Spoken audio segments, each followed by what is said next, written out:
चलिए अब आपको सीधा सोनीपत ले चलते हैं, जहां पर मुख्यमंत्री नायब सिंह सैनी युवा संवाद कार्यक्रम में पहुंच रहे हैं। क्या संवाद कर रहे हैं, सुनिए।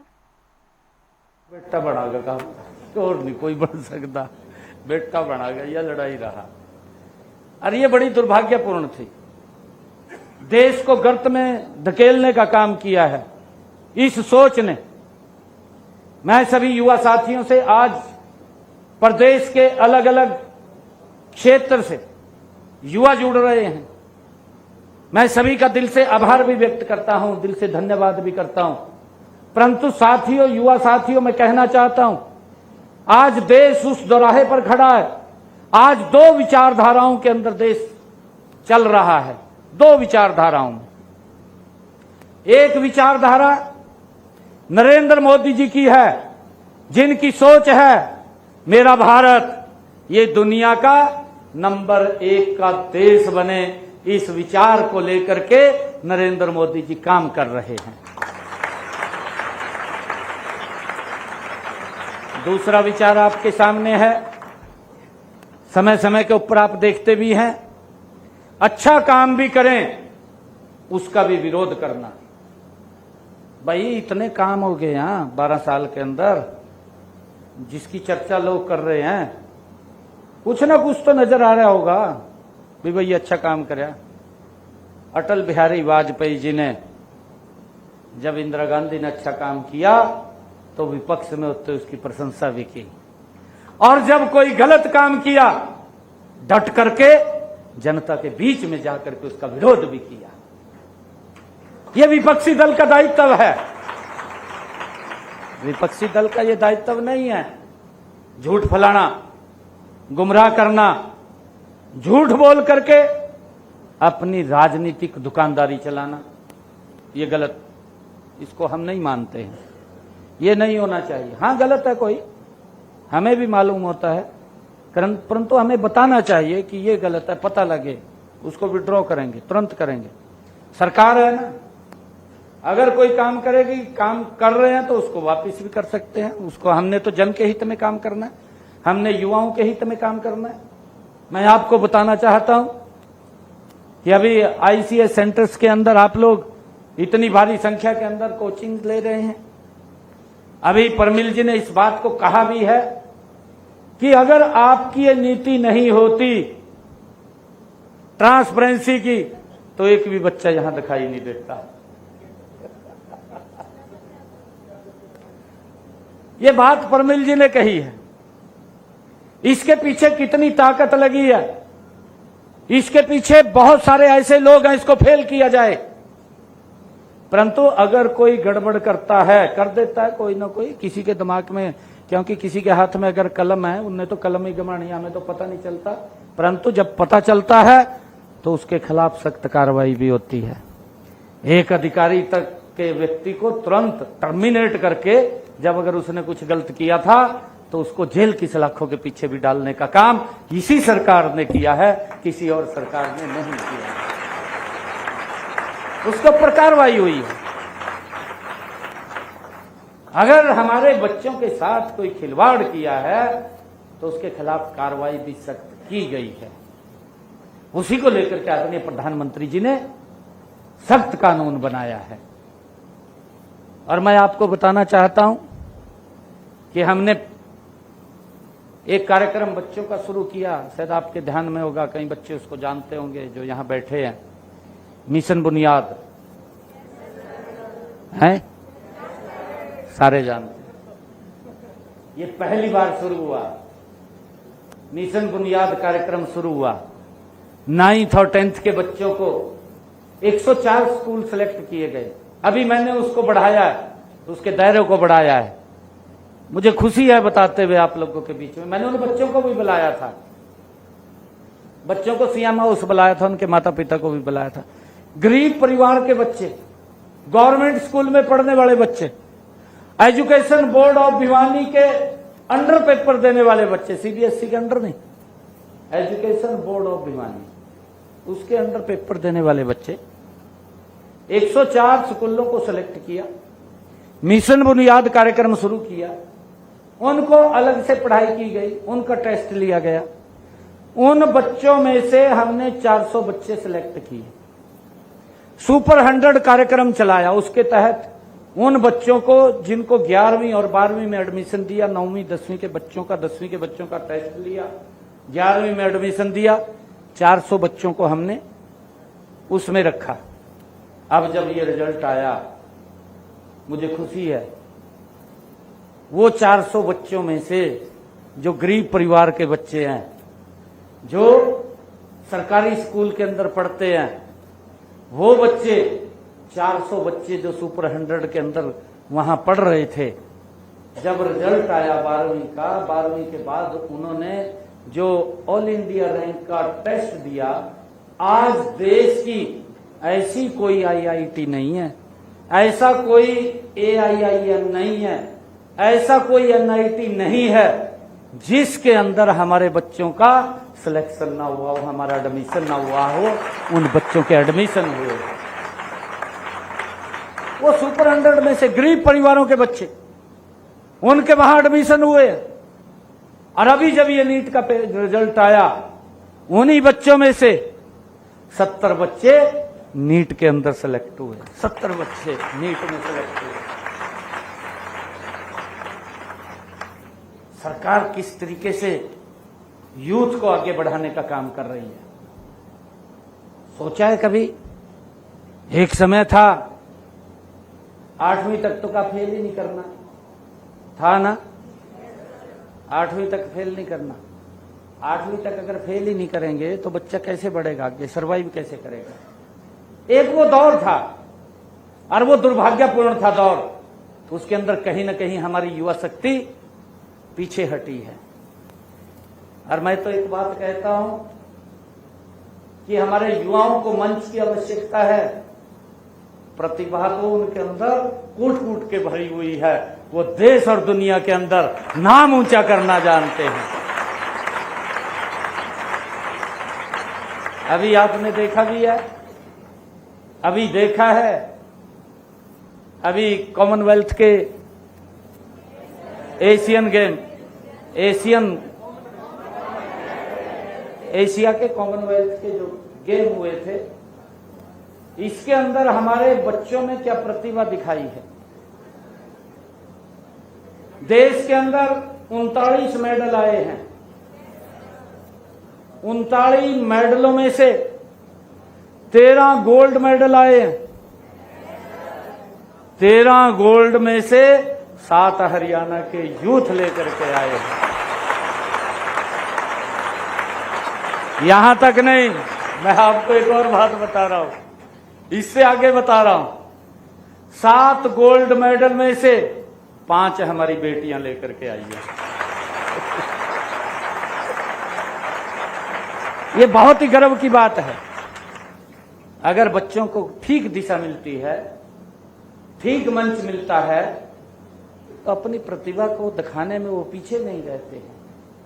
परंतु जब मंच नहीं मिलता तो क्या हालात होते हैं आपके सामने, उसका मैं उदाहरण भी आपको बताना चाहता हूं। जब मंच नहीं मिलता, अभी की बात है, अभी परमिल जी ने जिक्र किया है, JBT के हमारे मेवात कैडर का रिजल्ट आया, अभी आया। और सौभाग्य से मेरा उस दिन पुन्हाड़ा में कार्यक्रम भी था, बड़ी रैली थी पुन्हाड़ा के अंदर। मैं पुन्हाड़ा के अंदर गया और रिजल्ट शाम को आया, अगले दिन मेरी रैली थी।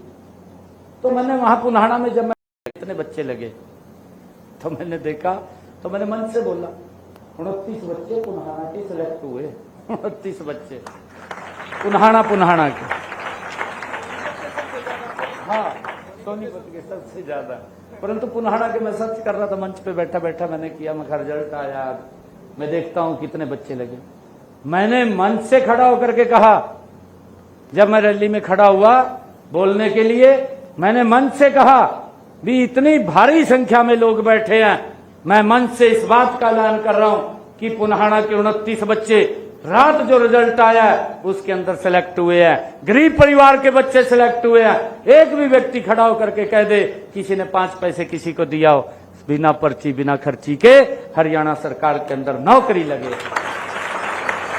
मैंने यहां तक कहा कि किसी बच्चे को, किसी विधायक, किसी मंत्री मुख्यमंत्री के चक्कर काटने पड़े हों या उसके माँ बाप को काटने पड़े हों।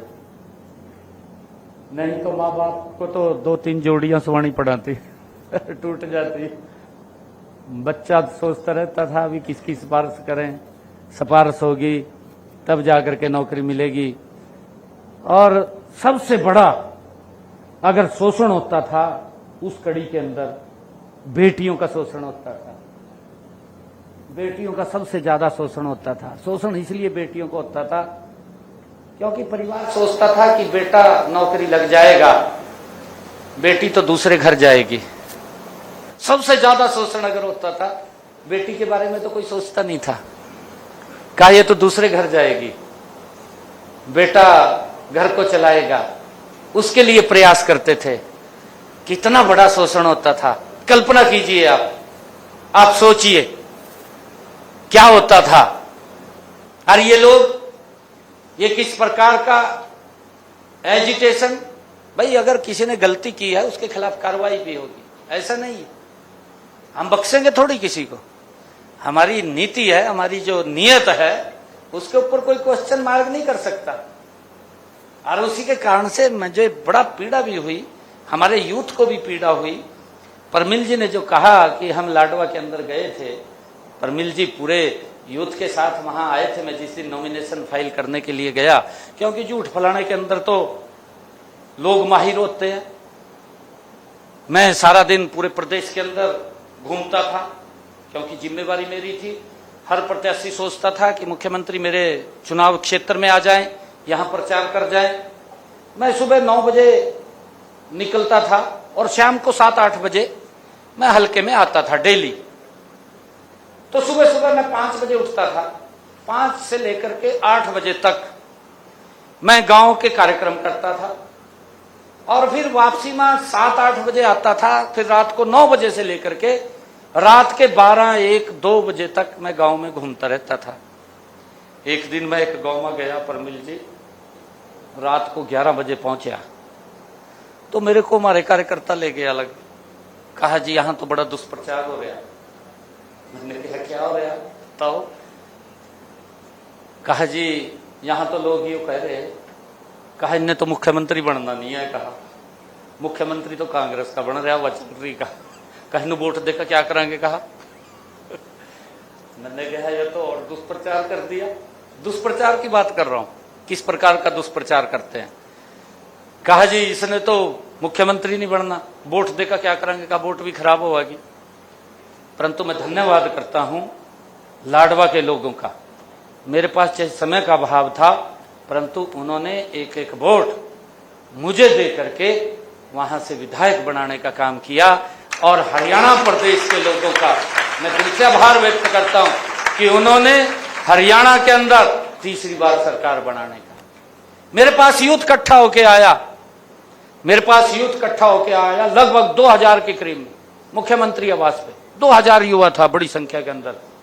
मेरे को कहने लगे यूथ आकर के, मुख्यमंत्री जी हम तो आपको एक बात से मिलने के लिए आए। मैं कहा बताओ क्या बात है। मैंने उनकी बात को सुना, मैं कहा बताओ। वो कहने लगे जी आपका रिजल्ट जारी कर दो, अब ऐसी चल रही है, अभी कांग्रेस की सरकार आ गई। तो मैंने कहा भाई देख, हमारे विपक्षी दल चीफ इलेक्शन कमीशन पर गए। चीफ इलेक्शन कमीशन को उसने कह दिया भी मुख्यमंत्री को, हरियाणा सरकार को रोको भी और रिजल्ट जारी ना करे, कोड ऑफ कंडक्ट लग गया। तो मैंने कहा मखा उसने मेरे को एक लेटर डाल दिया, मेरे पर लेटर आया उसका, मैंने देखा है उसको। मैं रिजल्ट तो नहीं निकाल सकता, परंतु एक बात आप लोगों को मैं कह रहा हूं। मैं एक सेंटर में भी जाकर के कह के आया था, शायद भिवानी में गया था मैं। उस सेंटर में बच्चों, काफी संख्या में बच्चे थे, उनके बीच में मैंने बात किया था। तो मैंने उन युवाओं से कहा, मैं कहा देखिए मैं आपको एक विश्वास दिलाता हूं, 8 तारीख के बाद जब रिजल्ट आएगा, रिजल्ट के बाद मैं सप्ताह में लूंगा, परंतु पहले आपको ज्वाइनिंग लेटर दूंगा। ये बात मैंने उनको कही। मैं कहा आप जाइए काम करिए, मेरे ऊपर विश्वास करिए, रिजल्ट नहीं निकालूंगा मैं, क्योंकि अगर रिजल्ट को निकालूंगा तो संविधान के खिलाफ है, मेरे खिलाफ कार्रवाई हो जाएगी। तो वो चले गए। इलेक्शन के दौरान क्या क्या बातें हुई, लिखा स्टेट बैंक ऑफ इंडिया, वो बच्चा एक्साइज इंस्पेक्टर लग गया। जिस बच्चे ने अपने नाम पे लिखा DPIS, वो बच्चा एक्साइज इंस्पेक्टर लग गया। जिस बच्चे ने अपने नाम के ऊपर लिखा फोटो PHOTO, वो बच्चा एक्साइज इंस्पेक्टर लग गया। जिस बच्चे ने अपने नाम पे लिखा एक दिन कर्मा वाला, वो बच्चा एक्साइज इंस्पेक्टर लग गया।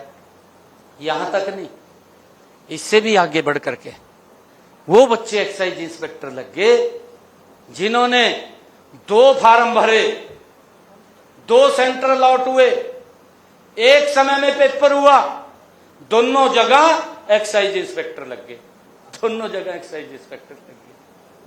यह विचार करने की बात है। ये कौन सी दिशा देने का काम कर रहे हैं? कांग्रेस नहीं बोली, आम आदमी नहीं बोला, आम आदमी की सरकार है। हाई कोर्ट के अंदर बच्चे चले गए, हाई कोर्ट ने उसको स्टे कर दिया, उसके ऊपर कार्रवाई चल रही है हाई कोर्ट के अंदर। युवाओं के साथ कितना बड़ा शोषण ये लोग करते हैं, इनका चेहरा वही है। ये यूथ के उनके भविष्य के लिए काम नहीं करते, ये तो अपने भविष्य कैसे सुधरे, कैसे संवरे, उसके लिए काम करते हैं। ये तो ताजा उदाहरण है, ये मैं कोई दूसरा लंबा उदाहरण नहीं बता रहा हूं। 2 रिजल्ट आते हैं, एक हरियाणा का आता है, एक पंजाब का आता है। एक भी व्यक्ति की कोई बात आपने सुनी हो युवाओं के साथ शोषण हो गया? इनका एक बड़ा नेता आम आदमी पार्टी का मनीष सिसोदिया जंतर मंतर के ऊपर खड़ा होकर के बोल रहा था कि अगर हमारे पंजाब के अंदर सरकार है, अगर हमारे यहां पेपर लीक होता है, उसी दिन हमारा शिक्षा मंत्री त्याग पत्र दे देगा। ये मनीष सिसोदिया बोल रहे। केजरीवाल उसके साथ बैठा, केजरीवाल कुर्सी लाए बैठे उसके साथ, और वो भाषण दे रहा मनीष सिसोदिया जंतर मंतर के ऊपर। और फार्मेसी का पेपर लीक हो गया है भी 15 दिन पहले पंजाब के अंदर, मालूम है? किसी की कोई आवाज आई है भी पंजाब में पेपर लीक हो गया? या किसी ने ये कहा हो भी भाई शिक्षा मंत्री का त्याग पत्र दे दो? कहा तो नहीं किसी ने। ये युवाओं के साथ खिलवाड़ करने वाले लोग हैं। मैंने कहा है कि इस देश के अंदर 2 विचार हैं। एक विचार ये है, एक विचार देश को बुलंदियों पर पहुंचाने का है, एक विचार हमारे बच्चों के भविष्य को संवारने का है, एक विचार बच्चों के भविष्य को गर्त में डालने का है। हमने ये तय करना है कि हमने किस विचार के साथ चलना है। ये लोग झूठ बोलते हैं, झूठ बोल करके लोगों को गुमराह करते हैं। अभी भी लोकसभा है, लोकसभा का मंच होता है कि भाई चर्चा करिए, विचार करिए, परंतु ना चर्चा करनी, ना विचार करना, वॉकआउट करके बाहर निकल जाना, संसद को नहीं चलने देना। यही विधानसभा का काम है। विधानसभा के अंदर पिछले दिनों नौकरियों के ऊपर इन्होंने उंगली उठाई, मैं खड़ा हो गया, मैंने कहा मैं एक एक बात का जवाब देने के लिए तैयार हूं, एक एक बात का। अगर मेरे अंदर कोई कमी है मैं नहीं जवाब दे सकता, मैं मुंह छुपाऊंगा अगर मेरे अंदर कमी है, परंतु मेरे में कमी नहीं है। एक एक बात जो आपने कही है, आप मेरी बात सुन करके जाना, आप वॉकआउट करके नहीं जाना। पूरी की पूरी कांग्रेस खाली होगी विधानसभा के अंदर, एक भी नहीं बैठा, सारे उठ कर बाज गए। कैसे सुने? उनके कार्यकाल के जो कारनामे थे एक एक के बारे में बताया गया, वही कारनामे उनके गठबंधन की सरकार में पंजाब में चल रहे हैं। ये हमें विचार करना है। मैं आज आप सबको इस अवसर पर, आज जो युवाओं के साथ ये संवाद हुआ है, मैं बहुत बहुत आपको बधाई भी देता हूं। मेरा सौभाग्य है कि हरियाणा के यूथ के साथ आज जुड़ने का मुझे मौका मिला है। मुझे खुशी है कि शिक्षा के क्षेत्र में किस तरीके से आगे काम किया जा रहा है, इंफ्रास्ट्रक्चर कैसे बढ़ाया जा रहा है, इसके ऊपर भी हमारा ध्यान होना चाहिए कि इन 12 वर्षों के अंदर हमने पूरे प्रदेश का एक रोड मैप तय किया। मैं कॉलेजों में गया हूं, कई कॉलेजों में बेटियों से मेरी बात हुई है, बेटियां पढ़ने नहीं जाती थी। ये तो जो मैंने कहा कि आपका बड़ा शोषण होता था कि जब सिफारिश चलती थी, सिफारिश के अंदर सबसे पीछे आप रह जाती थी, कि परिवार भी सोचता था कि बेटा भाई परिवार को चलाएगा, बेटी तो दूसरे घर जाएगी, परंतु बेटियों को बाहर भी पढ़ने के लिए, हमारी क्योंकि संस्कृति ऐसी है, नहीं भेजते थे दूर पढ़ने के लिए, घर में रहती थी बेटियां। तो एक रोड मैप तैयार किया गया पूरे हरियाणा प्रदेश का कि बेटियों को नजदीक में ही शिक्षा मिले। रोड मैप तैयार हुआ कि हर 20 किलोमीटर के ऊपर एक राजकीय महाविद्यालय खोला जाए। और आज आपके सामने है, हरियाणा प्रदेश के अंदर हम बड़े फख्र के साथ ये खड़े होकर के मंच पर कह सकते हैं कि 12 सालों के अंदर हमारी सरकार ने आज हर 20 किलोमीटर के ऊपर एक राजकीय महाविद्यालय खड़ा कर दिया है। आज बेटियों को लाखों की संख्या में ग्रेजुएट, पोस्ट ग्रेजुएट की पढ़ाई अपने घर के नजदीक कर रही है। ये व्यवस्था खड़ी की है। आज हमने पीएम श्री स्कूल हर ब्लॉक के अंदर खड़ा हुआ है, सीबीएसई पैटर्न पे है। संस्कृत मॉडल स्कूल हर 10 किलोमीटर के ऊपर खड़ा हुआ है, सीबीएसई पैटर्न। और अभी इस बजट के अंदर मैंने घोषणा की थी सीएम